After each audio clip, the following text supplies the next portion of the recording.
Saudi के king Salman दुनिया में कहीं भी ट्रैवल करते हैं तो उनके साथ उनके 800 नौकर भी साथ ही जाते हैं, जिसमें से 150 तो उनके प्राइवेट शेफ हैं। दुनिया के सबसे अहम लोग जब भी कहीं ट्रैवल करते हैं तो उनके साथ एक पूरी आर्मी भी ट्रैवल करती है। जैसा कि अमेरिकन प्रेसिडेंट डोनाल्ड ट्रंप जब भी कहीं ट्रैवल करते हैं तो उनके साथ उनका मोटरकेड, उनका एरोप्लेन और उनके बॉडीगार्ड्स के साथ साथ सीक्रेट सर्विस के ऑफिसर्स भी ट्रैवल करते हैं, जो दुनिया के किसी भी कोने में प्रेसिडेंट ऑफ यूनाइटेड स्टेट्स को डेंजर से सेफ रखते हैं। अगर प्रेसिडेंट ऑफ यूनाइटेड स्टेट्स के अलावा कोई और लोग ट्रैवल के टाइम इस तरह का प्रोटोकॉल एंजॉय करता है तो वो है सऊदी किंग सलमान बिन अब्दुल अजीज। दुनिया के सारे किंगडम्स में से सबसे इम्पोर्टेंट थ्रोन के किंग सलमान बिन अब्दुल अजीज 1.4 ट्रिलियन डॉलर्स के मालिक हैं। किंग सलमान दुनिया में कहीं भी ट्रैवल करते हैं तो पूरी दुनिया को पता चलता है कि कोई किंग ट्रैवल कर रहा है।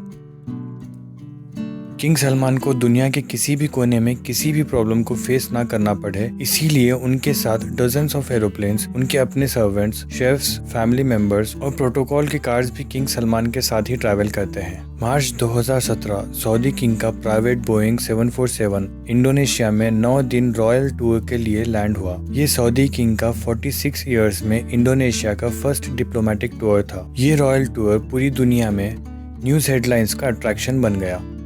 किंग सलमान के पास 2 बोइंग 747 के अलावा एक बोइंग 757-200, बोइंग 777-300, बोइंग 7878 और एयरबस A340-200 भी है, जो सिर्फ अकेले किंग सलमान के ट्रैवलिंग के लिए है। उनके बेटे MBS मतलब मोहम्मद बिन सलमान और दूसरे फैमिली मेंबर्स के पास अपने अपने प्राइवेट प्लेन्स है। बोइंग 747 एक ऐसा कमर्शियल प्लेन है जिसमें एक ही वक्त में 600 लोग ट्रैवल कर सकते हैं, लेकिन किंग सलमान के अकेले के लिए ये पूरा बोइंग 747 तैयार किया जाता है, जो किसी महल से कम नहीं है, क्योंकि इस एरोप्लेन में सीट्स नहीं बल्कि luxurious bedrooms, conference rooms, toilets, dining areas, seating area और किचन भी मॉडिफाई किया गया है। किंग सलमान को ट्रैवलिंग के टाइम बिल्कुल भी फील नहीं होता कि वो अपने महल में हैं या फिर एरोप्लेन में, क्योंकि उनके सारे प्लेन्स किसी भी महल से कम नहीं। लगेज की बात की जाए तो एक नॉर्मल आदमी एरोप्लेन में ट्रैवल के टाइम मुश्किल से 20 kg कैरी करता है, लेकिन किंग सलमान तो आखिर किंग है। उन्होंने अपने इंडोनेशिया के टूर पे 506 टन का लगेज कैरी किया। जी हाँ, पूरे 5,06,000 किलोग्राम, जिसमें उनकी 2 प्राइवेट लिमोजिन और एरोप्लेन से उतरने के लिए एक गोल्ड प्लेटेड एस्केलेटर भी था। ये लग्जरियस लगेज उसी एयरक्राफ्ट में नहीं आया जिसमें वो खुद बैठे थे, बल्कि ये लगेज 7 अलग अलग एयरक्राफ्ट्स में इंडोनेशिया ट्रांसपोर्ट किया गया था। किंग सलमान के अलावा और 1500 लोग भी सऊदी से इंडोनेशिया आए थे, जिसके लिए अलग से 36 एयरक्राफ्ट्स अरेंज किए गए थे। किंग सलमान ने अपने इंडोनेशिया टूर पे उनकी लग्जरियस लाइफस्टाइल से सारे रिकॉर्ड्स ब्रेक किए। जिस कार्गो कंपनी ने इनके सारे सामान को सऊदी से इंडोनेशिया ट्रांसपोर्ट किया था, उनके अकॉर्डिंग इस सारे प्रोसेस में उनको 570 वर्कर्स काम पर लगाना पड़ा, और इतने कम टाइम में ये कार्गो किंग के साथ ही इंडोनेशिया ट्रांसपोर्ट किया। सऊदी किंग की रॉयल जर्नी की ये कोई फर्स्ट स्टोरी नहीं थी। उनके जापान के सिर्फ 4 दिन के टूर के लिए सऊदी अरब से 2 गोल्डन एस्केलेटर, 10 एयरक्राफ्ट्स और 100 लिमोजिन कार्स किंग सलमान के साथ जापान गई थी।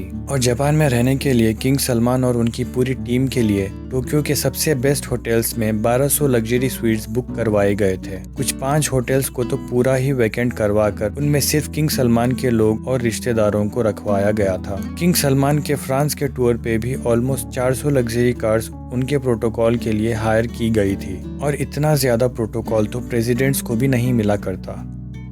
रशियन प्रेसिडेंट व्लादिमीर पुतिन, जो दुनिया के सबसे प्रोटेक्टेड इंसान समझे जाते हैं, जब किंग सलमान रशिया उनसे मिलने गए तो वो अपने साथ 1000 किलो खाना भी साथ ले गए थे।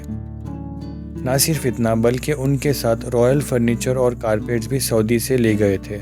जब किंग सलमान की रॉयल टीम मॉस्को सिटी में आई तो सिटी के 2 सबसे बड़े होटल को खाली करवाया गया। जिन लोगों की पहले से बुकिंग थी उनको भी कैंसिल करवाकर किंग और उनकी टीम को वहां रखा गया। सिर्फ 4 नाइट्स के लिए इस ट्रिप पर किंग सलमान के $3 मिलियन यानी 22 करोड़ खर्च हुए, जो उन्होंने आंख बंद करके दे दिए। किंग सलमान जहां जाते हैं वहां अपना पूरा महल अपने साथ ले जाने की वजह से ज्यादा फेमस है।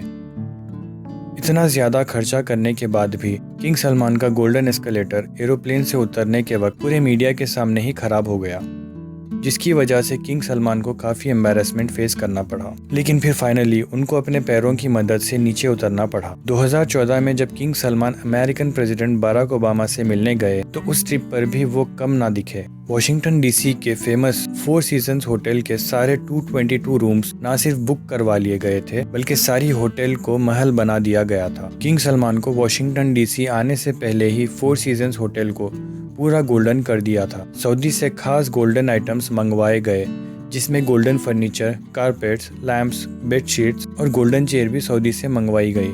बात यहाँ तक आ गई थी कि होटल की पार्किंग भी रेड कारपेट से बिछाई गई थी, ताकि किंग सलमान को अपने पैर ज़मीन पर ना रखने पड़े।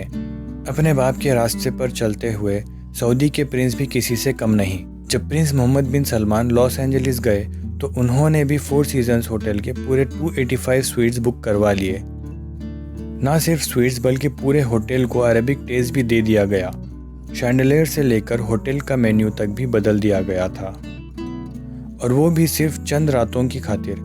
इस पूरे प्रोडक्शन में प्रिंस मोहम्मद बिन सलमान को पूरे $2 मिलियन यानी 15 करोड़ रुपए खर्च हुए। लेकिन सरप्राइजिंगली मोहम्मद बिन सलमान एक भी रात इस होटल में नहीं रहे, बल्कि उन्होंने अपने लिए एक अलग प्राइवेट पैलेस बुक करवाया था। ये पूरे 285 स्वीट्स का होटल सिर्फ उनके साथ आई हुई टीम के लिए बुक करवाया गया था। और ये टूर भी मोहम्मद बिन सलमान की लग्जरियस जर्नी का पहला टूर नहीं था। 2014 में एक ऐसा ही टूर क्राउन प्रिंस ने मालदीव्स का किया था, जब उनके लिए पूरे 3 आइलैंड्स बुक करवाए गए थे। वहां पर जाने के लिए मोहम्मद बिन सलमान एक प्राइवेट याट में सवार थे, जिसके सराउंडिंग्स में उनके बॉडीगार्ड्स की एक आर्मी भी थी। मालदीव्स के उन 3 आइलैंड्स पर क्राउन प्रिंस और उनके खास लोगों के अलावा किसी और को आने की परमिशन नहीं थी। इस टूर पे मोहम्मद बिन सलमान के $30 मिलियन यानी 225 करोड़ का खर्चा हुआ। तो दोस्तों, जाते जाते आपको ये भी बताते चलूं कि किंग सलमान बिन अब्दुल अजीज ने 2015 में जब फ्रांस का ट्रिप किया था तो वहाँ 1 लाख लोगों ने किंग सलमान के अगेंस्ट प्रोटेस्ट किया, क्योंकि फ्रांस के बीच पे जहाँ किंग सलमान का विला था उसको पब्लिक के लिए बंद कर दिया गया था, और पब्लिक बीच पे सिर्फ किंग सलमान को उतरने के लिए एलिवेटर इंस्टॉल करवाया गया था। आई होप आपको ये वीडियो पसंद आई होगी।